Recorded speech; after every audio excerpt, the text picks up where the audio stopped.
Yes, ibihe byiza kuri mwe mukunda kandi mugakurikira Imena TV show. Nizere ko mumeze neza kandi mushima Imana. Turi ahantu heza cyane, ahantu hameze neza cyane, hari jardin nziza cyane, ahantu ushobora kugirira ibirori, ahantu ushobora gukorera ibirori byawe kandi bikagenda neza. Ni mu mujyi wa Kigali. Ngwino rero tuguhe jardin nziza cyane, hari n'ibyicungo abantu bashobora kuba baruhukiraho, hameze neza cyane. Narababwiye ngo MC Imena Gitero nzajya ngenda mbakorera gahunda zose ku buryo mwishima.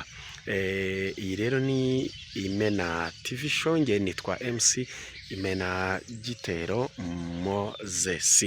Uyu munsi rero nabahitiyemo kuganira ku munota umwe cyangwa ibiri, ijambo rivuga ngo wiha agaciro abantu bakuvuga nabi, ahubwo wowe kora cyane, ubundi ibyo ukora abantu nibabibona bazabiyoboka hanyuma bagabanya amagambo.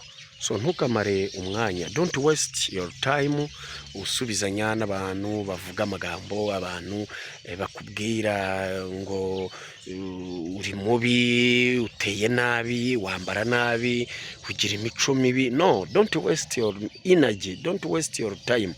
Witakaza uwo mwanya, witakaza igihe wisobanura ku bantu. Iyo wisobanura cyane, umuntu ashobora no kugushinja amafuti, ashobora no kugushinja ibyaha. Menya abantu ukwiye kubana nabo, menya abantu ukwiye kubugendana nabo. Niba abantu mubana ari ba bantu buri munsi bakubwira ngo hahiye, ngwino tunywa amayoga, ngwino dukora ibi nibi, ukumva iteka abantu muri kumwe ni abantu bagufasha gusohora amafaranga, ariko si abantu bagufasha kwinjiza amafaranga.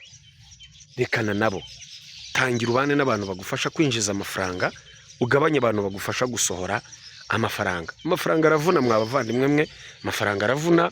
Niyo mpamvu iyo ugira abantu bagufasha kuyasohora gusa, ntugira abagufasha kuyinjiza, gutera imbere kwawe biravuna. Nahisemo rero kugwiza abamfasha kuyinjiza, nkagabanya abamfasha kuyasohora. Iryo ni ijambo ry'umunsi.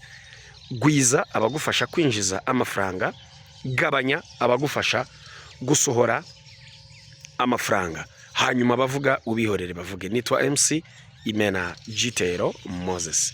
Ndabakunda cyane kandi mbabuza kundiba y'umutima. Iyi ni Imena TV show. Kora subscribe, share, like na comments kugira ngo ibiganiro byacu bijye bibagereraho ku gihe 5 kwa 5. Ubu nagarutse muri za motivation of the day.